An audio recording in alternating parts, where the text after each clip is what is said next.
Margot Grossman, que va-t-on cuisiner avec vous aujourd'hui? On m'a dit que grâce à vous, ça allait vraiment chauffer dans la cuisine. Qu'est-ce que vous nous avez amené? Et oui, alors lundi prochain, c'est la Saint-Valentin. Donc pour réaliser facilement un menu des plus prometteurs, il suffit parfois simplement de choisir les bonnes denrées. On va donc faire un petit point sur les aliments aphrodisiaques, l'occasion de joindre l'utile à l'agréable et de faire monter la température tout en subtilité. Alors attention, ça va grimper au rideau, donc attachez bien vos ceintures. Quel beau programme.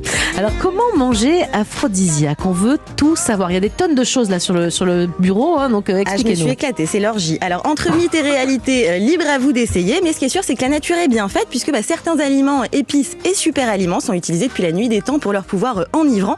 Donc je vous les ai apportés. Alors cela vous pousse au vice, mais c'est pour votre bien cette fois. Alors déjà, on a le chocolat ou plutôt le cacao. Alors chez les Aztèques, il est directement associé au dieu de la fertilité, c'est un excitant sexuel puissant. Et si le chocolat est souvent offert à la Saint-Valentin, c'est sûrement parce qu'il provoque en fait la production de phényléthylamine, alors qui est l'hormone sécrétée pendant les rapports sexuels. Vous l'avez dit à une vitesse, vous pouvez le refaire? Phényléthylamine. Wow. C'est pas phényléthylamine. Et comme dit le dicton, l'appétit vient en mangeant. Alors ensuite, un peu moins glamour, on a l'asperge. Alors au-delà de l'aspect phallique, l'imaginaire rejoint la science puisqu'elles vont stimuler la testostérone et mesdames, elles pourraient aussi accroître la qualité et la puissance de l'orgasme féminin. Ah dis donc, on je va vais me remettre remettre à à la ça promet. Et ensuite Alors pour stimuler la testostérone, on a aussi les huîtres, grâce à leur richesse en zinc. Je les ai pas prises, vous me pardonnerez. Et puis les truffes. Alors en fait, elles contiennent de l'androstérone, qui est un composé très proche des phéromones. D'ailleurs, c'est cette androstérone qui attire le cochon truffier. Et vous parlez pas de l'homme, Pas étonnant. Et alors même combat pour le céleri. Alors apparemment, Madame de Pompadour, Madame de Pompadour faisait souvent préparer un gratin de céleri pour obtenir les faveurs sexuelles de Louis XV. Elle avait même dit que si la femme savait ce que le céleri fait à l'homme, elle irait le chercher de Paris à Rome. Ça va être drôle. Génial. Est-ce que vous avez d'autres petits trésors de la nature à nous partager pour nos folles soirées? Je sais pas, des épices par exemple. Alors on a aussi l'ail qui était très prisé par Henri IV. Alors c'est son action vasodilatatrice. D'ailleurs, il en consommait plusieurs gousses par jour pour être à la hauteur de ses nombreuses maîtresses. On ne sait pas si elle se plaignait aussi de son haleine terrible. C'est vrai que l'ail, c'est quand même pas l'idéal pour un rendez-vous galant. Et si on en mange tous les deux, ça va. Ouais, voilà. Et du côté des épices, alors le gingembre, bien sûr. D'ailleurs, ça veut dire virilité en chinois. Alors on comprend mieux pourquoi cette racine est la star des stimulants sexuels. Alors en fait, le gingembre va créer un afflux de sang dans le corps qui va entraîner des bouffées de chaleur et faire monter l'excitation. Alors sans oublier la vanille, qui est connue pour donner force et vigueur aux hommes, mais aussi la cannelle et le safran. Bon, est-ce que vous avez une petite recette qui va bien pour nous? Tout à fait. Alors pour conclure à coup sûr, je vous ai imaginé une petite recette 100% aphrodisiaque. Donc c'est parti pour un velouté de céleri aux truffes et à la burratina avec un peu de gingembre et de la maca dont je vous parlerai juste après. Alors pour 2 personnes, il vous faudra 400 g de céleri rave, une petite pomme de terre, 2 échalotes et une gousse d'ail. Ce sera trop peu pour agir sur votre haleine, ne vous en faites pas. Tout va bien. 15 g de brisure de truffe ou encore mieux des morceaux de truffe fraîchement râpés, 250 ml de lait végétal au choix, non sucré, 150 ml de crème végétale, donc avoine ou soja, 2 petites burratinas et pour finir donc une pincée de gingembre et de maca. Alors très simple, dans une sauteuse, vous mettez un peu d'huile d'olive et on commence par faire revenir les échalotes et la gousse d'ail émincées. On va ensuite ajouter le céleri rave et la pomme de terre qu'on aura coupé en gros dés. On va ensuite verser la crème et le lait, puis on couvre et on laisse cuire pendant une vingtaine de minutes avant d'assaisonner avec un peu de sel et de poivre. Et pour finir, il n'y aura plus qu'à mixer au blender pour obtenir un velouté bien lisse. Et on sert avec la burratina, sans oublier bien sûr nos morceaux de truffe et la petite pincée de gingembre et de maca. Mais c'est génial, ça c'est parfait. Je le ferai jamais, mais j'espère que vous allez me le faire. Et la maca, c'est aphrodisiaque aussi ou pas? Oui, alors en fait, je vous ai gardé le meilleur pour la fin, avec 2 super aliments de choix, donc la maca et le muirapuama. Alors je vous conseille ceux de la marque Guayapi. Niveau qualité, il n'y a pas au-dessus. D'ailleurs, je vous ai apporté donc leur coffret Sexy Valentine, qui contient des petites truffes cacao gingembre avec de la maca et du muirapuama justement. Alors vous pouvez aussi goûter leur bière au bois bandé. Ah, il y a une bière, elle est ouverte, Julia, tenez. Non, c'est bon. allez-y, il y a les gobelets, il y a tout ce qu'il faut. Le petit truc avec modération. Avec modération, bien sûr. Alors la maca, en fait, ça vient du Pérou et c'est la plante de la fertilité par excellence, puisqu'en fait, elle va directement agir sur les spermatozoïdes et sur l'ovulation, tout en renforçant la vitalité sexuelle. Alors on va l'utiliser pour stimuler la libido, pour redonner de l'énergie, mais aussi pour combattre les symptômes de la ménopause. Alors une cuillère à café par jour, c'est le bon dosage pour faire comme les Incas. En plus, ça a un petit goût de noisette. Et le muirapuama qui vient des forêts amazoniennes. Alors c'est le bois bandé des Amazoniens en fait. Pareil, 1 à 3 cuillères à café par jour. Alors c'est assez puissant, je vous préviens. Vous allez goûter les petites truffes cacao. Elle est en train, là, elle va les faire passer, Julia. C'est ça les petites truffes, Tout à fait. Okay. Alors on a aussi dans les autres super aliments aphrodisiaques, on a le ginseng rouge de Corée, la damiana Valeriana, le Shatavari, un spécial femme, et le Guarana qui va en fait renforcer l'action de tous ses copains. Le spécial femme, c'est lequel? Le Shatavari, voilà, c'est ayurvédique. Je prends ça tous les matins. Stimulant féminin. Angélule. Ouais, c'est Angélule. C'est pas vrai. Ça sert à la poudre. Et je suis chaude. Non, mais je rigole. Ça sert à quoi? Bah, c'est un stimulant du désir féminin en fait. C'est ayurvédique. Que j'arrête. C'est très bien. Ça. Vous saviez même pas pourquoi vous preniez Non, ça? j'ai une copine qui m'a dit prends ça. Bah oui, il faut prendre. C'est bien quand les copines nous disent, il faut. Moi aussi, je suis la copine. Je dis prenez tout le 14. Alors, à contrario, sachez que certains aliments vont pouvoir agir contre la libido. Oh là là, ceux-là on veut les connaître, on les veut pas. Alors, par exemple, la réglisse. Ça tombe bien, j'aime pas ça. Eh bah, tant mieux, moi non plus. Ouais. Vous aimez ça? J'adore ça, j'en mange tout le temps, c'est peut-être pour ça. Je vais vous passer mon Shatavari. Ah oui, on va passer les chocolats là, parce que moi j'ai pas goûté. C'est délicieux. Dites-moi, ces petits chocolats, ils sont au gingembre ou quoi? Voilà, cacao gingembre avec de la délicieux. maca et du mouira pois main. Vous avez dit la réglisse, mais il y en a d'autres qu'il faut éviter? Alors, je crois qu'il y a les fraises. Ah bon? Oui. Ah oui, on les mange une À fois qu'on est enceinte. contrario, Bon. et bah, l'alcool et tout ce qui est en fait trop gras, trop riche, trop sucré, trop salé. L'alcool, ça peut aider. Hein. Ça peut aider, clairement. Au début, une toute avec petite modération. dose, une toute petite dose au début va un peu désinhiber, mais un peu trop. Julien, il y aura quoi à manger au menu de la Saint-Valentin chez vous? Eh bien, je serai seule. Alors j'espère que je vais C'est pas pour trop. faire à manger. Ouais, j'espère que je vais pas faire des trucs trop cochons parce que après je suis toute seule. Alors merci. Et vous, Sophie Braffman, Aurélie Calais? Oh ben, clairement pas de réglisse, si j'ai bien compris. Mais par contre, beaucoup de gingembre. Et de l'ail, mais à deux. Parce Ah, qu'il bien. vaut mieux quand même, sinon c'est risqué. De l'ail à la vanille.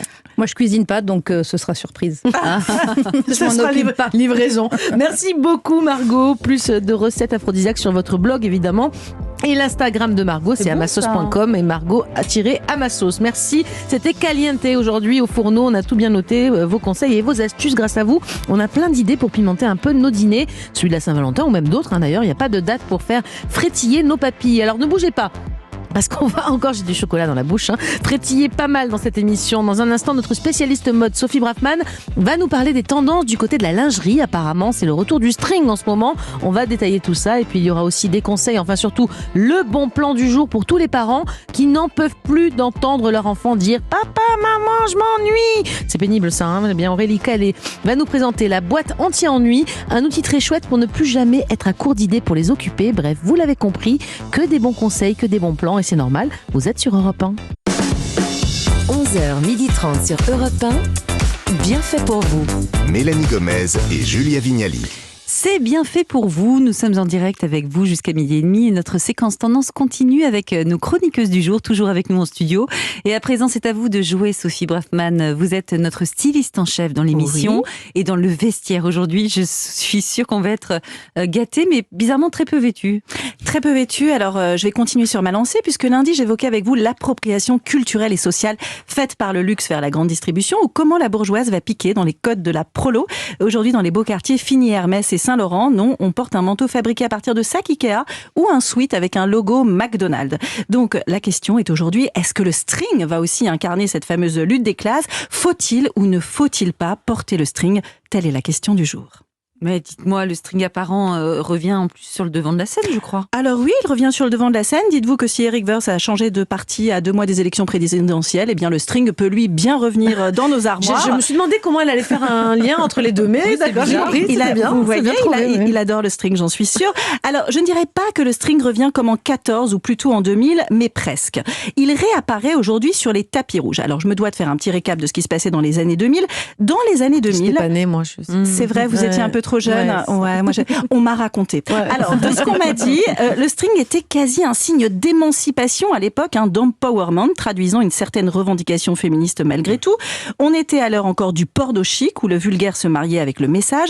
On se rappelle de Christina Aguilera ou de Britney Spears, pour qui il était carrément une arme de séduction massive. Allez, Britney. Et là, forcément, on se voit, on se visualise avec un immense string ficelle. Alors, pour nous, simples mortels, au bureau ou dans un studio d'enregistrement, je ne suis pas sûre que nous aurions totalement assumé ce ficelle gate. Car oui, quand la ficelle dépasse, ça fait scandale. Et à l'époque, les filles, souvenez-vous, on portait des tailles basses. Voilà. Oui. Donc, la ficelle sort forcément du jean. C'est inévitable. Tous eu la ficelle qui dépasse à un moment donné. Non, c'était pas très joli. Vulgaire. Alors, c'est ça. Avant, on achetait son string chez Pinky ou Ouais. Jennifer. Un peu, voilà. C'était avant que H&M existe. en fait. Exactement, et c'était un peu dans le même esprit, comme on se faisait tatouer un signe chinois, vous savez, en bas des reins après un été sur les plages de Koh Vous avez Samui. ça, Julia, vous De quoi Un signe chinois en bas des reins? Certainement non, eu. mais non, mais j'en ai eu très envie, évidemment. Voilà, le petit moi, tatouage je l'ai tribal. fait. Vous l'avez fait, Aurélie elle l'a. Voilà. Je l'ai fait, là, je sais même pas ce que ça veut dire. Voilà. Vous pensez que ça veut dire je t'aime? Eh bien, faites-le traduire, on n'est pas du tout sûr. Eh bien, aujourd'hui, on porte le string de façon un peu plus mode et couture que ce n'était le cas avant. Donc, si j'ai bien compris, ça peut être très classe, le string. Hein, Alors, c'est ça? très classe, je ne suis pas sûre, mais en tout cas, Mélanie, avec un parti pris fort et assumé.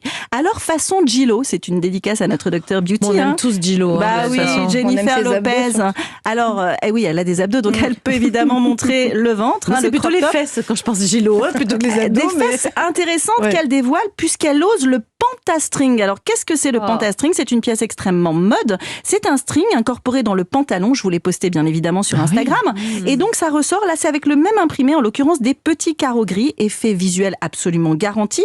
Il faut dire que la styliste Natasha Zinko, d'origine ukrainienne, aime les dessous apparents. Body en jean sur pantalon pied de poule. Porte-jartel apparent sous blazer tunique rose. Culotte shorty vinyle par-dessus un pantalon imprimé. Donc, autant vous dire qu'à l'Est, il y a du nouveau et qu'on est dans le viseur de la mode déjà depuis un certain temps. Mais, Alors, dites-moi, dites-moi. Sophie, ça veut dire que quoi? On va être obligé de porter des strings nous aussi dans les... Sur le Non, jean, non, alors je vous par-dessus. rassure, là ce que je vais faire, je vais vous décrypter toutes les grandes tendances de string et après je vais vous prévoir des strings plus classiques pour nous les filles, hein, parce qu'on est un peu plus ça nous normal. va bien. Alors vous avez quand même la version plus discrète, mais quand même assez visible qu'on voit chez les mannequins Bella Hadid ou Emily Ratajkowski, je vais y arriver, qui laissent apparaître leur string à la moindre occasion venue. C'est un peu le jamais sans mon string. Bon, on n'a pas tout le corps de ces deux jeunes filles. On l'a de façon apparente mais plus subtile avec l'actrice Megan Fox qui a choisi sur tapis rouge une robe transparente Mugler. Moche, elle aussi, hein, moche. Avec- ouais, très moche, très moche. Elle est bouddha. Ouais, elle est méchante. Eh bien, elle a choisi de porter en dessous un string couleur chair. C'est vachement discret, le string couleur chair sous une robe transparente. Non, mais c'est vrai, elle aurait pu mettre un string rouge. Enfin, en Bah tout oui, cas, bien sûr. on le voit. Bon, on sent qu'elle essaye quand même un petit peu d'être discrète, mais c'est pas gagné. Enfin, Beyoncé. Alors, Beyoncé a non seulement changé radicalement de coiffure, hein, puisqu'elle s'est coupé les cheveux, elle est passée un carré, et elle ose le string diamant. Alors, je pense qu'elle a écouté mes conseils vendredi du vêtement bijou. C'est sûr qu'elle a une sacrée chute de rein, Beyoncé, quand même. Donc, il y a un petit diamant tout en haut du Ça string. doit être mignon comme tout. C'est discret. Mais on va pas être obligé de faire ça, nous, en vrai. Rassurez-nous. Non, Julia, je vous ai fait une sélection pour nous toutes, pour dans la vie de tous les jours, pour que le string puisse revenir, oui, mais avec délicatesse. Et pas tous les jours. pas tous les jours, Voilà. je dirais même un tiers de temps. C'est Ah, une fois par mois. C'est comme l'alcool. C'est Voilà, avec modération, avec grande modération, on le sort de sa petite bannière où il est bien rangé. Alors, je vous en ai repéré un ajouré chez Undies avec un empiècement dentelle bleu marine, très joli, 7,95 €. Donc vraiment Super. pas cher. Et là, si on veut montrer la ficelle, autant qu'elle soit très belle. Vous l'avez auprès de la même marque en microfibre noire à tout petit prix, moins de 7 €. Du coup, c'est quand même extrêmement confortable et on ne verra pas la démarcation C'est de plus votre string. tanga que string, non? C'est un peu entre Ouais. les deux, c'est ça. Ça, on est, ça va encore. on n'est plus tellement dans l'esprit du string ficelle, qui était lui moche. Là, on est vraiment sur un tanga, donc c'est plus facile. Ensuite, on l'a auprès de la marque Isée. Alors là aussi, tout en douceur, en microfibre, avec des petits détails dentelle. Et la gamme s'appelle Contre mon corps. Donc c'est pour vous montrer qu'il y a vraiment énormément de douceur dans les modèles qu'on va choisir. Chez Livy, le string bijou façon Beyoncé. Ça, Julia, ça peut peut-être vous intéresser. Bien sûr. Voilà, ici qu'on n'a pas froid aux yeux, un petit bijou discret niché au creux des reins. Et enfin, si vous êtes blonde à forte poitrine, c'était Non. pour la blague des années 2000, hein, Ouais. c'est très Elise Moon, on est d'accord. Eh bien, on les a chez Primadonna et là, je les recommande vivement. C'est une marque belge parce qu'ils vont jusqu'au bonnet G et qu'on aime avoir le soutien-gorge assorti à la culotte. comme le point. Génial. Exactement.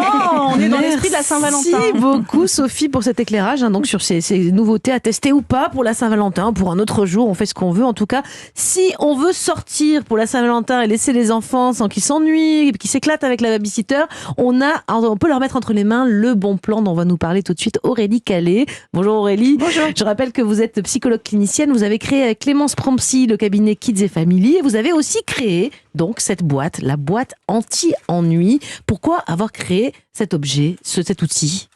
Alors d'abord parce que les parents rêveraient d'avoir 2 heures pour s'ennuyer et qu'on n'y arrive pas.